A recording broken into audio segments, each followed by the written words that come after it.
Shelton Sanders was 25 years old and going places. He was responsible, driven, and a dedicated systems manager well on his way to earning his bachelor's degree and working in the IT field.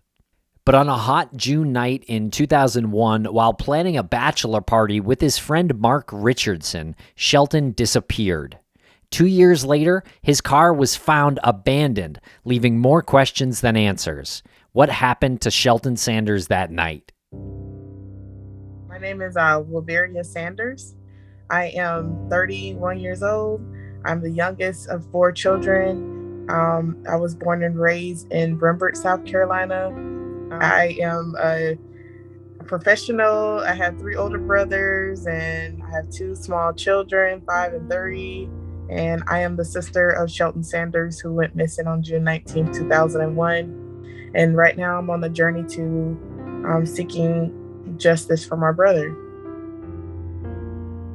Welcome back to Missing. I'm Tim here today with Lance. Lance, how are you today?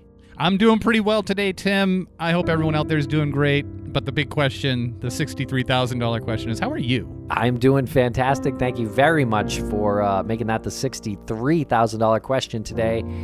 Lance, in today's episode, we speak about the heartbreaking disappearance of Shelton Sanders from Columbia, South Carolina on June 19th, 2001. At the time of his disappearance, Shelton was 25, and by all accounts, he was extremely smart, and it's frustrating, but, you got to get the word out there, so listen to this, and anyone who's got information on Shelton's disappearance, you are instructed to contact the Richland County Sheriff's Department at 803-576-3000, and there's also a family tip line, 803-427-4209.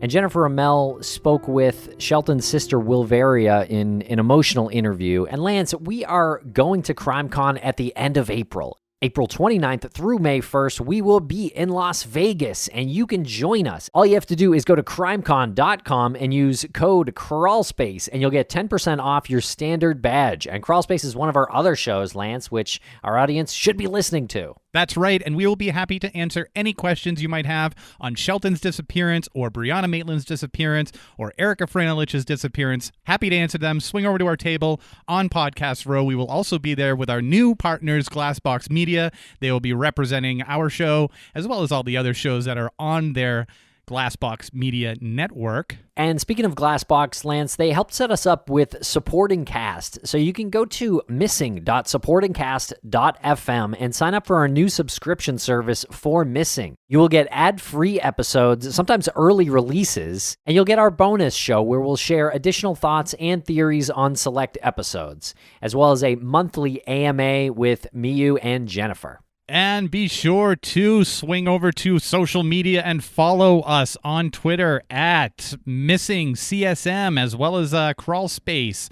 That is Crawlspace Pod. And make sure to follow PIs for the Missing as well, and consider donating to them if you've got any spare change hanging around. You can do that at investigationsforthemissing.org. And we'll be right back after a quick word from our sponsors. And a thank you to our sponsors. Back to the program.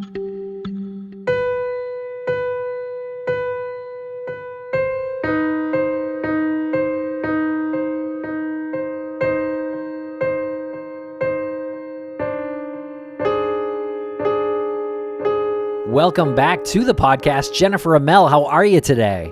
I'm well. It's a pleasure to be back. It's great to have you back, and especially great to have you back to talk with us about Shelton Sanders. That's the individual that we'll be speaking about today on the show. But first, we wanted to address something that we've been seeing in some of the comments. And, as a young nonprofit, Private Investigations for the Missing is learning as they go. Us being on the board, we're learning as we go. You're learning as you go. So a lot of people were wondering, it was a little ambiguous what the role is that you play in all of this, because you're behind the scenes a lot, but you're also the voice on the show as well. So before we started, you wanted to just add some clarity to that. So opening up the floor to you to add a little bit of clarity, and I think the audience will really appreciate it.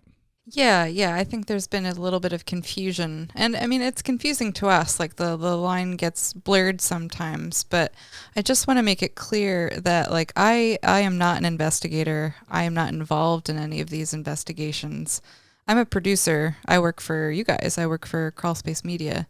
So any insider information that's going on with law enforcement or with a private investigator, I'm not privy to. I'm just here to be sort of that liaison between Crawlspace, the media arm, and the nonprofit itself. And I also want to add another layer. The first priority for you is to reach out to any family member or friends that are close to the individual that we're speaking about.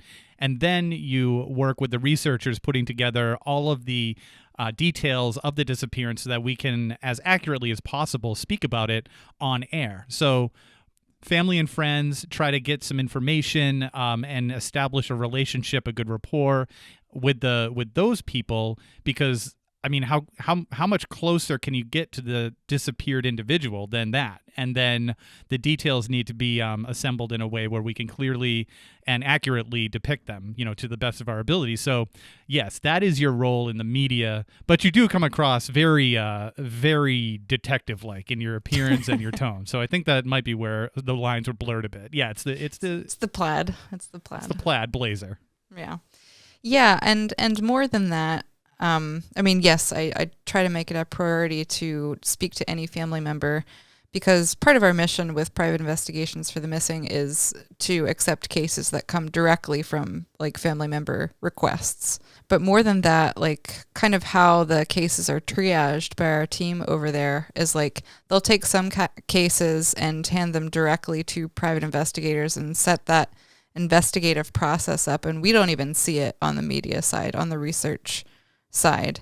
So the cases that do come to the podcast are those that we've vetted out, and we might be able to get involved, but we might not, but we want to offer the family some help in form of raising awareness through the podcast. So yeah, it's not that all of the cases we cover here are actually active investigations that PI for the Missing is handling.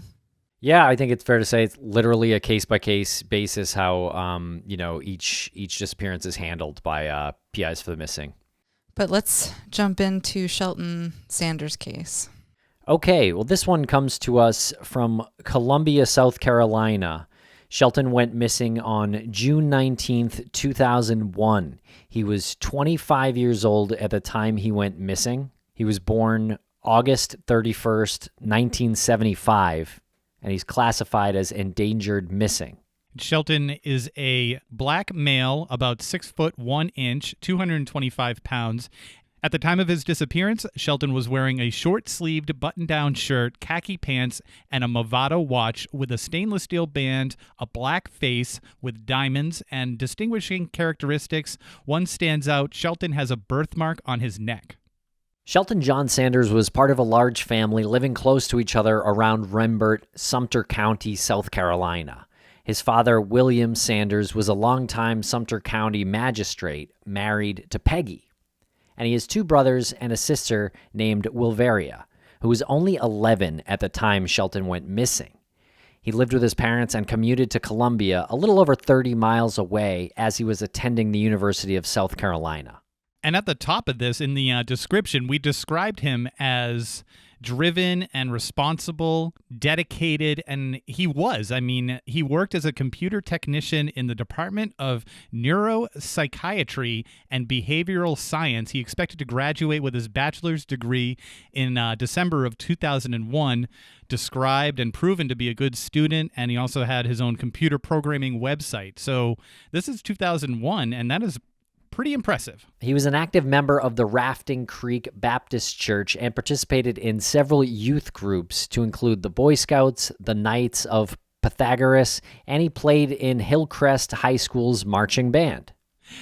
I was very curious. I looked up the Knights of Pythagoras, and I'm not sure if you folks did as well, but it's a mentoring program.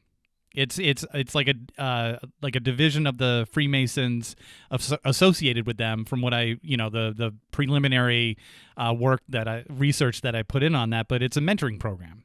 So, in addition to all that, he was into community building and mentoring the youth of the community. Again, super impressive. All three of them had their own personalities. Now, Shelton, my middle brother, he was around, so he was still in the house. he was going to college because when I was born, he was 15. And so when I was growing up, he was still at the house, although he was getting ready to graduate from high school and go to college when I was like around 4 or 5 years old. He was still living home with us and commuting back and forth to Columbia. So I had a little bit more time with him. And Shelton was, you're going to learn how to cook. He had a stool for me. He had me go up to the kitchen, put the stool next to the counter and show me how to cook grits and eggs and bacon. He was going to show me how to do karate and boxing. So we were like, so I remember this one time we were in the laundry room and he was showing me how to wash the clothes and dry the clothes and how to put the bleach in the white clothes and liquid in the, color clothes and how to, turn the dials and stuff to the machine. And he was like, all right, while that's doing that, all right, put your fists up. I'm going to show you how to box. And then he's like, all right, when I do this, I want you to pull your head to this side. And when I hit this way, I want you to move your head to the opposite side. So Shelton was more of like preparing me to be like, to defend myself, to make sure I was I guess a good housewife, a good workaholic. And he even went outside and showed me how to play football. He was just wanting me to be an all around woman. Like, I want you to know how to do this, and not need a man for nothing. And then he also told me I want you to have 8 kids. And he was just like, always like, not. When I was a kid, I used to think, oh my God, my brother Shelton is bossy. Like, he's always telling me what to do all the time. And then like when I'm in my room and I'm watching my cartoons on a Saturday, he's like, what, like he used to call me Alistica, my middle name. He was like, Alistica, I want you to turn the TV off and I want you to read a book. And so I was like, he's more of my actual, I always call Shelton my actual parent because my parents didn't even do that to me. But like if I'm in trouble, of course, I'll get disciplined by him and he'll get on me about something that if I didn't do something right, he'll be my disciplinary and I would cry. I'm like, why are you doing this? When I was a kid, I thought it was torture. I was like, oh my God, he's always hitting me. And my parents don't discipline me as much. So but my parents were actually they wanted him to be the disciplinary because they thought that he did a better job than them. So it was like, yeah. So, because I got my act together when Shelton was on me, I was like, "Oh no, I don't want my brother to get on me." So yeah, so he always kept me in line, and because I was a very mischievous child. I was always playing and getting around and doing stuff I had no business. So my brother was there to kick me in line, and so he was, I miss him truly. I mean, he would always tickle me and blow on my stomach and, you just like chase after me outside and he was just like really fun. And he was serious when he needed to be serious. So Shelton was like, my mom needed something. He was my mom's right hand. He was the one that was cleaning the house, cooking on the grill. We had reunions at the house. We had family over. Shelton was cutting the grass for my dad. He was cutting the grass for like our neighbors, our aunts and stuff like that. So he was like the community helper. Like he was helping people in the community that needed anything. So Shelton was the go-to guy. Like everybody loved him. He'll give you the shirt off his back. So let's talk a little bit about where this area is in South Carolina. So Rembert, the town that this family lived in. Give me some geography. At the time of the 2000 census, around the time that Shelton went missing, it had a population of only 406 with 144 households. So super small. And since then, in the 2010 census, the population actually dropped to 306. And Sumter County is located in the Mideast portion of South Carolina. It's home to the Shaw Air Force Base, one of the largest bases in the USAF, which is just 11 miles south of Rembert. One thing that really stood out to me about the description of that area is how the population is just over 400 at the time of his disappearance, and it's decreased since, according to the census that was taken about 9 or 10 years later. I mean, 400 people. 400 people is an incredibly small amount of people to be living in a community. And then you cut that out by a whole fourth. Yeah, and Wilveria said that she and her family still live in Rembert. And she said that they have like a huge family, like hundreds of members. Like all the mothers had like 10 plus children. So their family reunions are like huge and fun, I imagine. And again, just to be, reiterate it, it's hard enough to achieve something at that age and be that driven and have that much foresight. And that drive definitely comes from his parents. My dad was, like I said, the breadwinner. He was a judge. He was in the military. He served in the Vietnam War. So he was in the military for 33 years. He was a judge for 18 years. My mom was a science teacher for 30 years before my brother went missing. And when he went missing, unfortunately, my parents both had to retire. They weren't planning on retiring that soon, but due to my brother's disappearance, they had to come out. My parents were very hardworking. My dad was always in the yard, teaching the boys how to cut grass, how to work on cars. My mom was in the house cooking dinner, cooking breakfast. So she was a working home mom at the same time. My oldest brother, we were all about academics in this house. Like we all had to make straight A's or B's.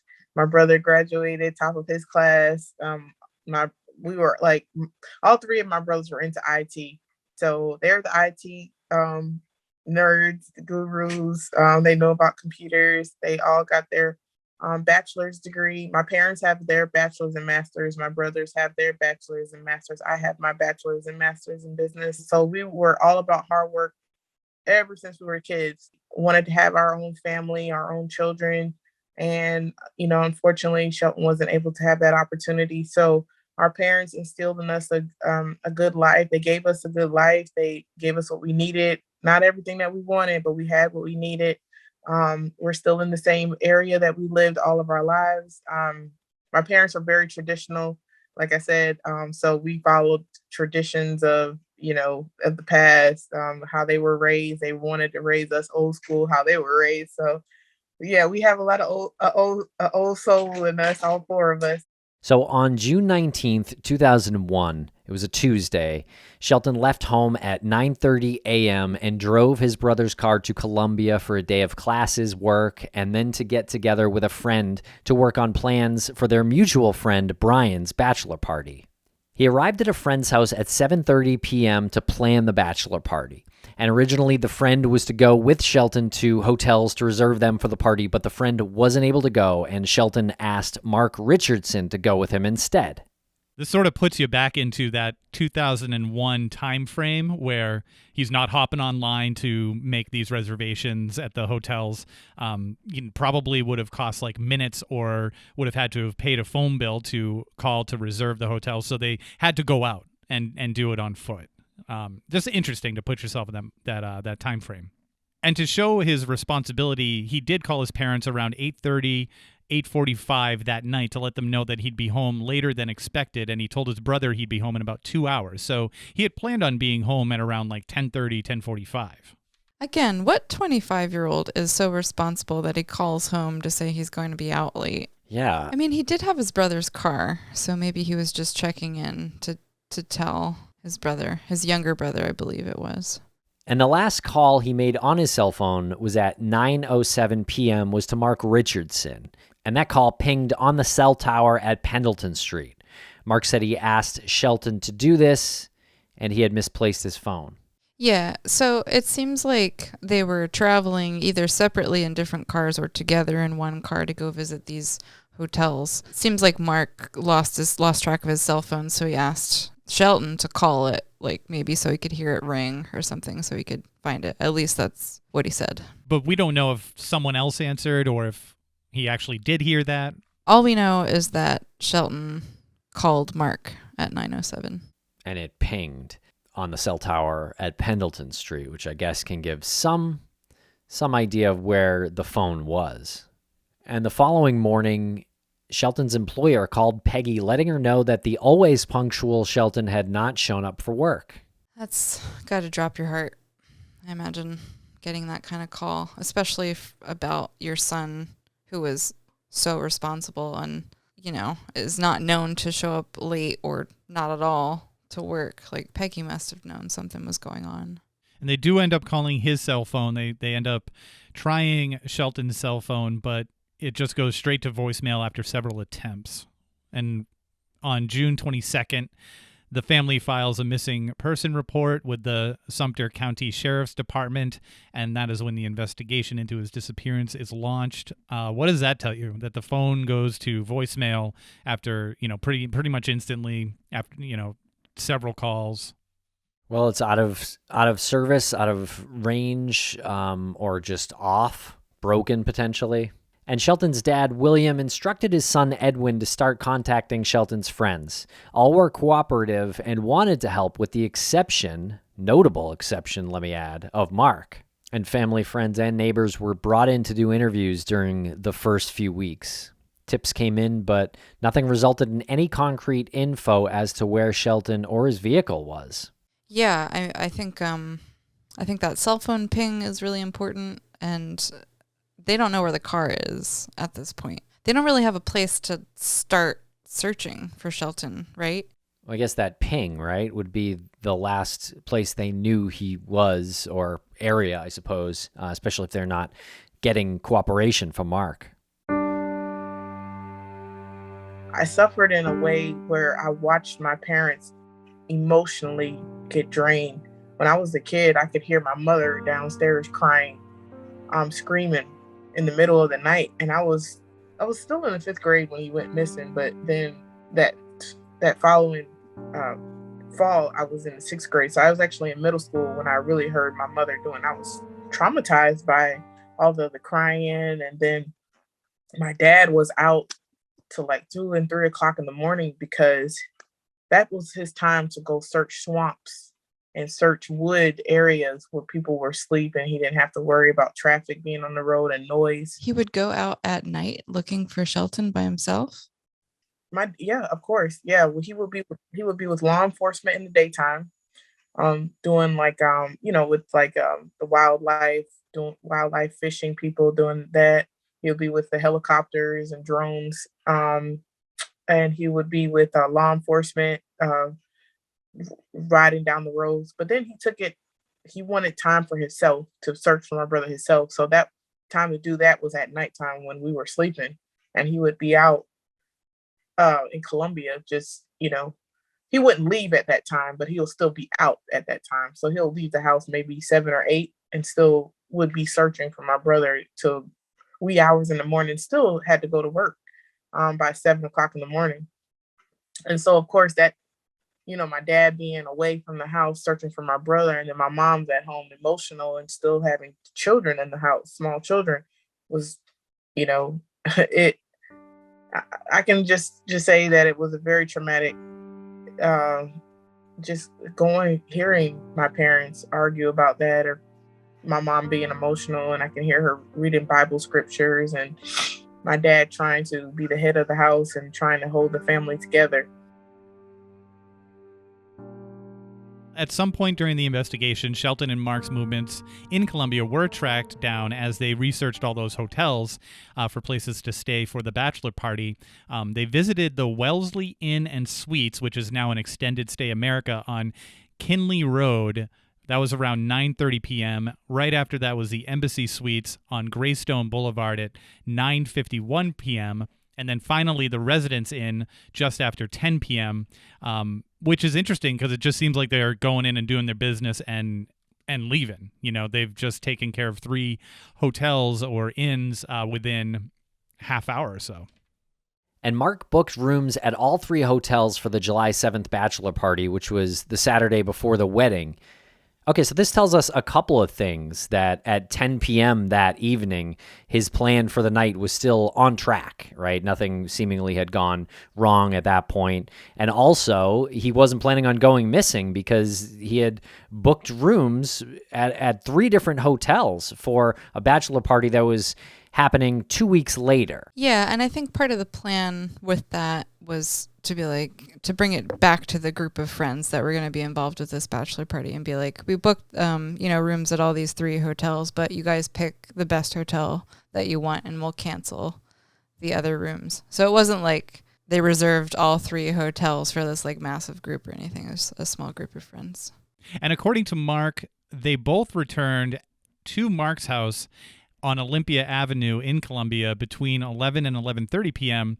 And it's unknown, which is interesting because if the last one was around 10 p.m., what were they doing between 10 p.m. and the 11 to 11:30 timestamp?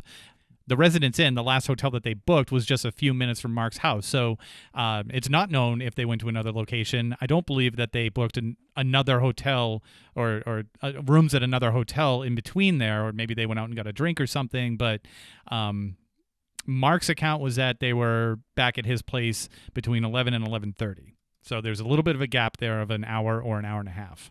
Yeah, and Wilveria kind of takes us through Mark's story about this evening.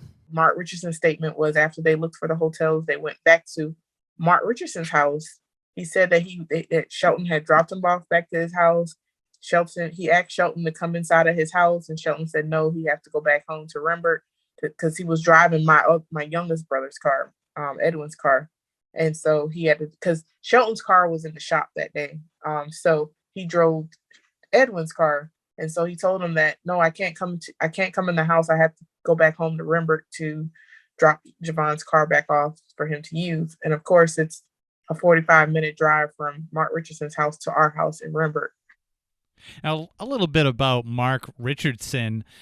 According to WIS News 10, Mark and Shelton, they were roommates until just before Shelton's disappearance. But I don't think we know why Shelton moved back in with his parents.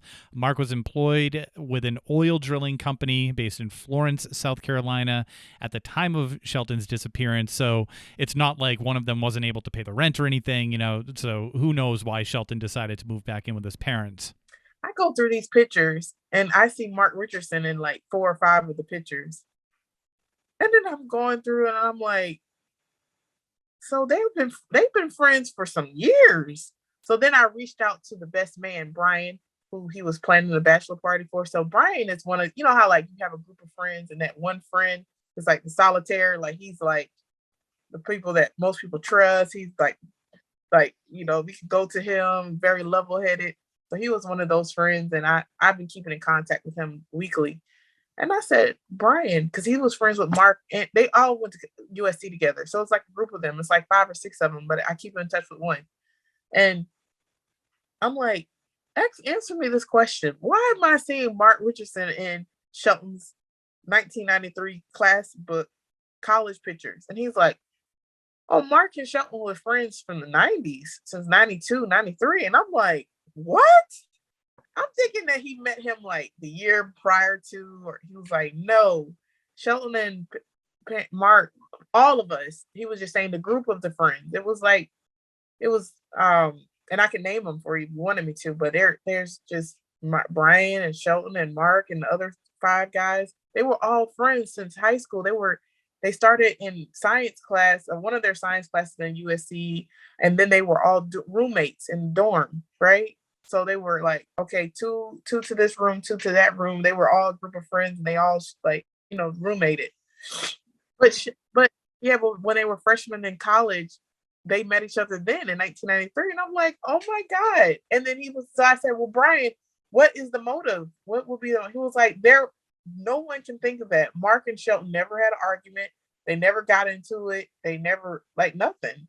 Shelton never got into an argument argument, of course, like friends have arguments, but not like I'll kill you kind of argument or fights or anything. There was nothing like that between them. So he doesn't understand what was the motive, and that's why he wants to know what's the why behind it, because he's been around Shelton since high school and never seen him get into an altercation with anybody that could lead to death.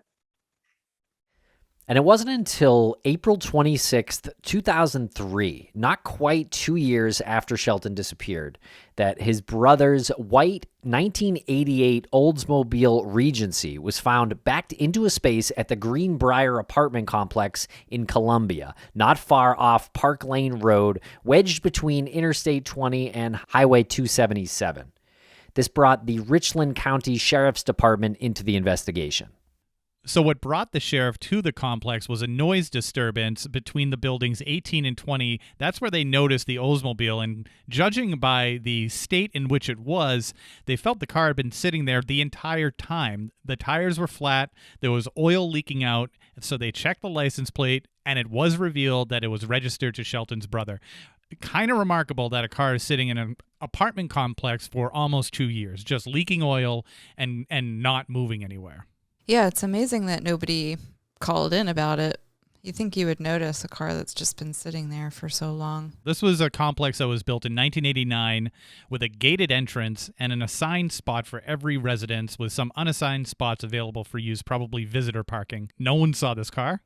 I mean, I'm sure they saw it, just maybe it wasn't suspicious enough to report, or, it's the kind of thing where it's not my business whose car it is. Who would I even ask, Yeah, so judging from this picture of the Greenbrier apartment complex, I think it was like an aerial photograph taken around 2001. It's a pretty large complex of buildings, but like you said, Lance, most of the parking spaces were assigned to residents, and they were directly adjacent to the buildings. So not like some far off parking lot that, people wouldn't have to pass by this abandoned vehicle. But one would think a car occupying one of these spaces would have been noticed before 2 years had gone by. And the sheriff's department used cell phone records of Mark Richardson to triangulate his cell phone location to the Greenbrier apartments the day Shelton went missing, and brought Mark in for questioning for a second time. We'll be right back after a quick word from our sponsor.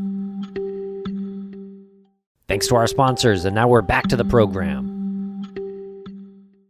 For some reason, my brother's car was found 2 years later in an apartment complex in Columbia. So we're like, wait a minute now. And then the cell phone towers that law enforcement were tracking found that Mark Richardson used his cell phone that night that my brother went missing at the cell phone tower 2 blocks away from where my brother's car was found. So it's like, wait a minute. How is the car found here? And then that same night, your phone is being used for you to call your sister and your brother to pick you up. So they were like, wait a minute, your alibi is not sounding right. You told us that my brother dropped you off at your house and then he left. But then we see you use your cell phone that same night over on this other side of Columbia where the car was found. So wait a second. So Mark's cell phone... Yeah, take us back. Yeah. It was pinged to the Greenbrier apartments, which is where the car was found. So Mark was there the day that Shelton went missing? Or at least his cell phone. His cell phone was there, yeah. Mark had also placed 2 separate calls from around this location, which is probably how they were able to triangulate his location, because he had placed calls to both his brother and his sister asking for a ride back to his place. Well, interesting. So do we know if Mark knew anybody in that apartment complex? I don't think so. So they find the car. There's a separate occurrence almost 2 years later of a noise complaint, and the sheriff's department shows up, find the car, determine that it's Shelton's brother's car. So that sets off an alarm in their heads, and they think, let's go back and check the cell phone records of Mark, because Mark obviously was their main POI, and they find out that his cell phone records indicate that at least his cell phone was in the area of the car of the Greenbrier complex at the time of Shelton's disappearance. So they bring Mark back in. And in the early morning hours of June 20th, which was late on the night of the 19th, Mark called his sister Nikki asking for a ride, and he stated he was 2 blocks off of Decker Road, but Mark's sister Nikki refused to pick him up. And at 12:58 a.m., right after he called his sister, Mark then called his brother Leland and asked for a ride from Park Lane Road. And he did pick Mark up in their sister Nikki's car. Leland said Mark told him a girl put him out, and that's why he needed a ride. Yeah, so that comes back to Wolveria's recounting of what Mark had said he'd been doing that night, which is with this prostitute, with this girl. And apparently she had kicked him out of his car. So, I mean, either his brother is kind of backing up Mark's version of events, or that really happened when he picked Mark up and, he said, a girl threw me out. But we just looked up how close Park Lane Road is to the Greenbrier apartment complex, and it is very close. Yeah, basically one of the closest roads, like major roads, and Decker Boulevard actually is sort of at the end of Park Lane Road. Park Lane Road doesn't go very long, but when it stops, Decker Boulevard picks up. Yeah, and it looks like it's separated by the major highway there, Route 1. Looks like Route 1 is kind of the split between Park Lane Road and Decker Boulevard. So, I mean, it is conceivable that he was on Decker when he called the first time and simply crossed to the other side. Mm-hmm. And it gets crazier what Mark's excuses are for all of these things. So his story was that after Shelton dropped him off, he went in the house and grabbed his laundry at 12 midnight, 11:30 and 12 midnight, took his laundry to the laundromat in his Olympia Drive or Olympia Avenue or whatever, and met up a prostitute named Rita Green. So at the laundromat, he and this prostitute that he's known for some time have sexual relations, and then they talk about having sexual relations that particular night. So then he says that he got into her car. I don't know. Something about the girl dropped his car off and he got into the car with the prostitute. The prostitute was driving a white two-door car, which was actually the same color as my brother's car. The car he was driving that night was also white. He got in that car and then they got onto the highway and then they got into an argument and she kicked him out. So that's how he said that he ended up on that road to call his siblings to pick him up. I don't know, because he said that he was with a prostitute, but in 2019, I did some research on him and found out, because he lives in Greenville, right? And so he's still into prostitution. So if he was into prostitution back then, he's still in it now, because he was busted into a prostitution sting in Greenville, so he was arrested for that. So this woman that he allegedly was with this night, has she been found by the police and interviewed? No. Oh, Jennifer. Oh, Lord. Nothing. No, they claim. So I don't understand it. They have mugshots of the lady. They claim that they couldn't find her, or the lady didn't exist. So if the lady didn't exist, then how do you have mugshots of her? If you know where she is, why didn't you talk to her? The law enforcement never could answer that question. So now the new cold case detectives are wanting to talk to her now, but then they still claim that they can't find her. And I'm like, well, she has a Facebook page. I mean, she's right there.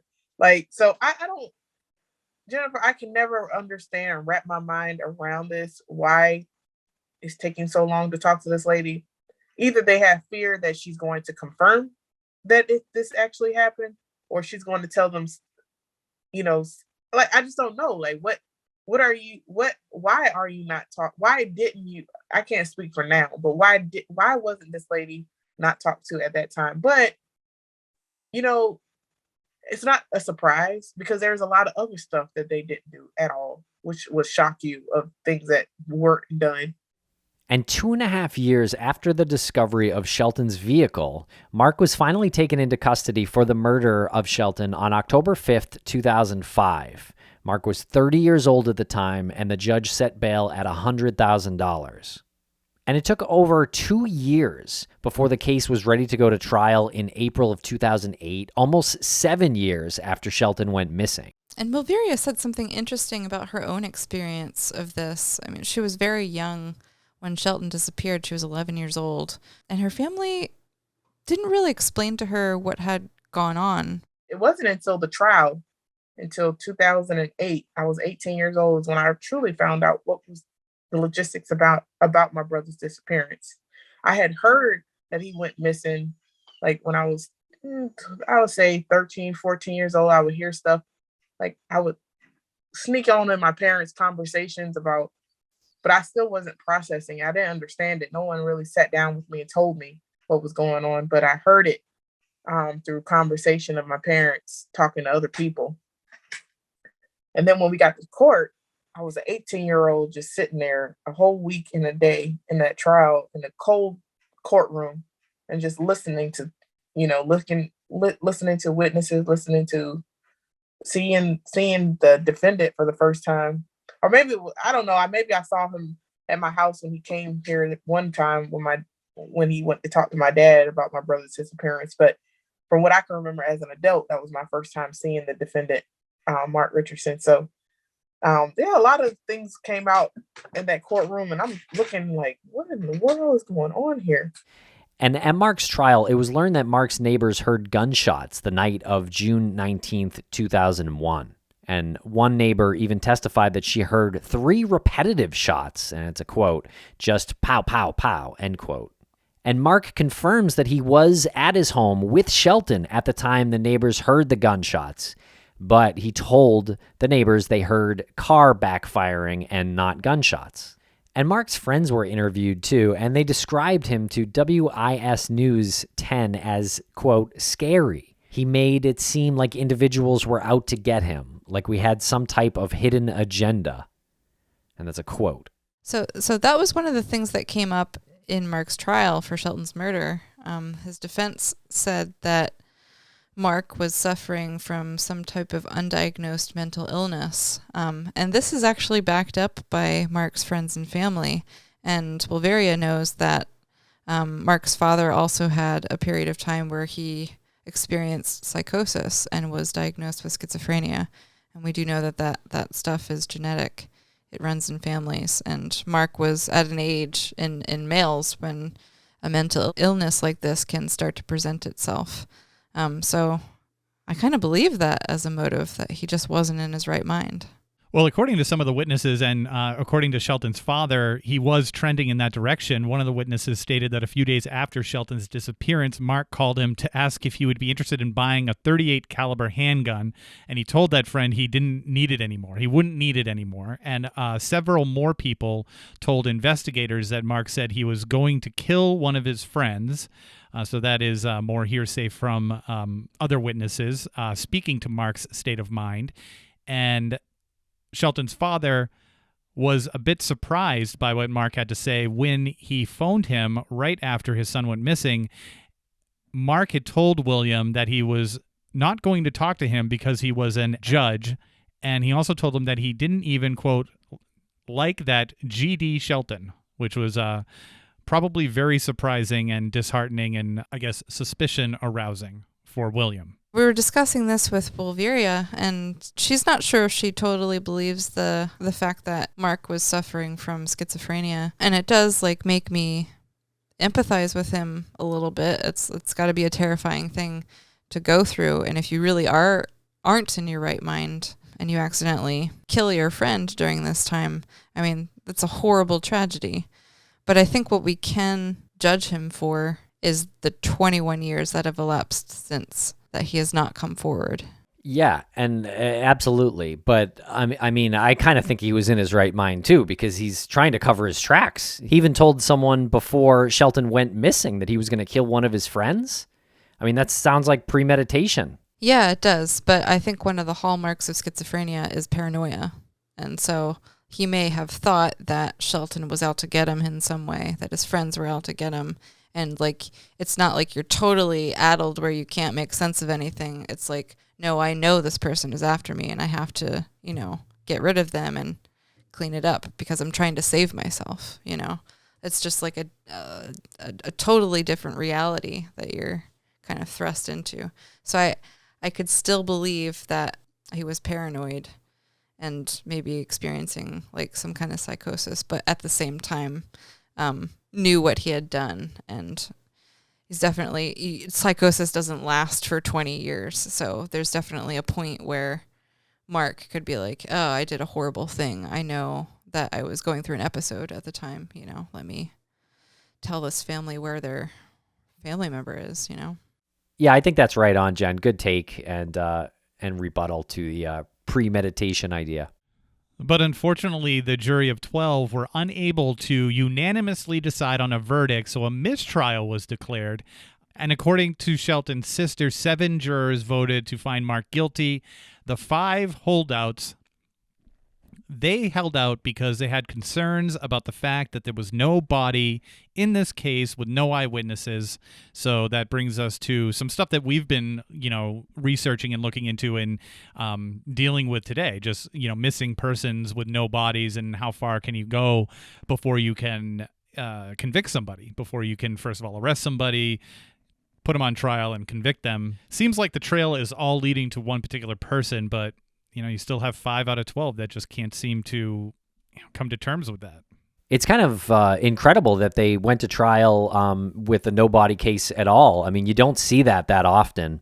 The fact they got 7 guilty votes, and 5 holdouts, maybe that's why you don't see it that often, because it's just not an easy conviction.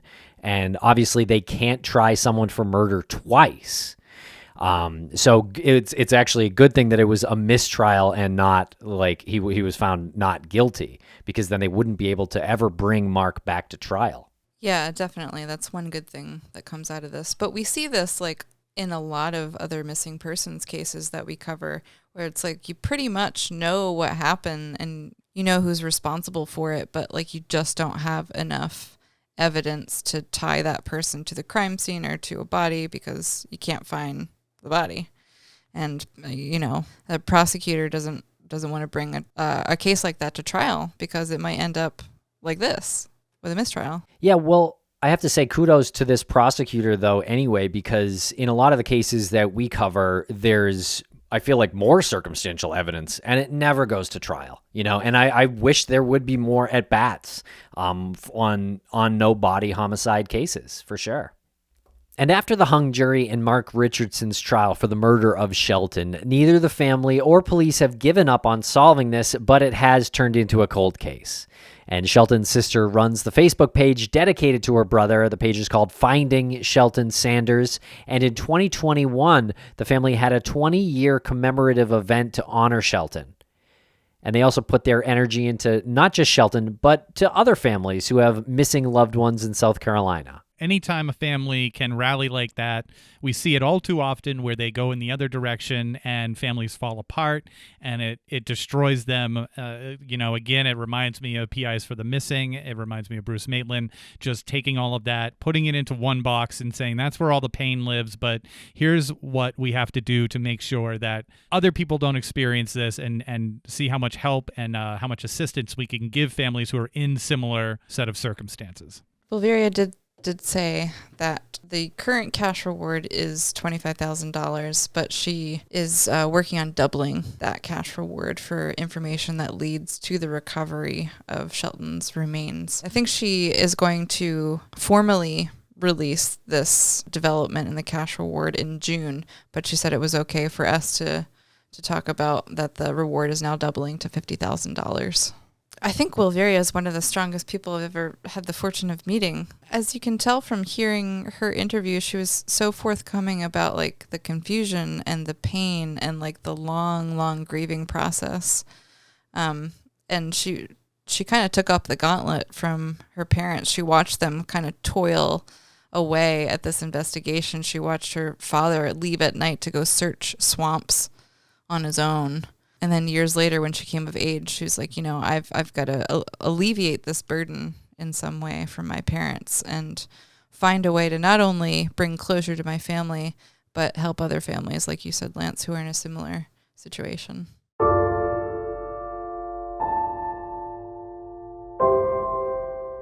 Well, that brings me to, I guess, my final question for you. What does closure look like for you and your family?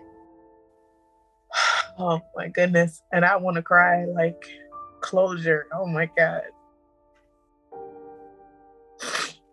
Just finding his remains and bringing him home. My dad has a memorial. He purchased land, and he has a memorial for my brother across the street from the church. And he's putting like an American flag, our American flag up there, and there's benches for people to sit. And I see my brother's remains being placed there with his name on a tombstone.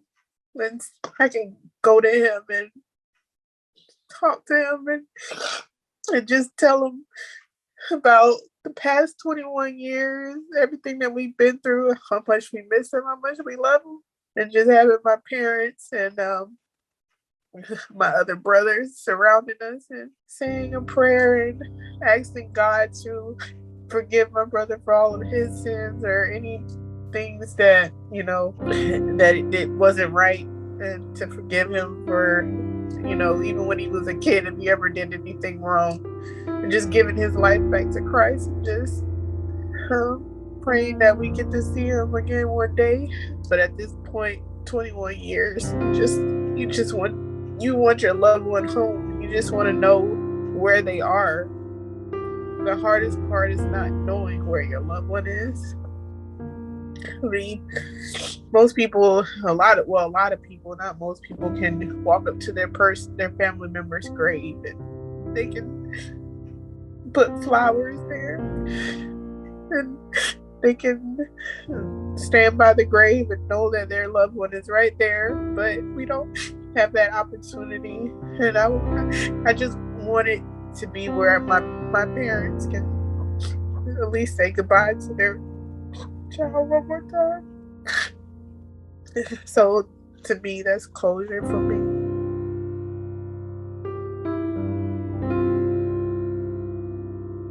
If you have any information in the disappearance of Shelton John Sanders, you can reach out to the Richland County Sheriff's Department at 803-576-3000.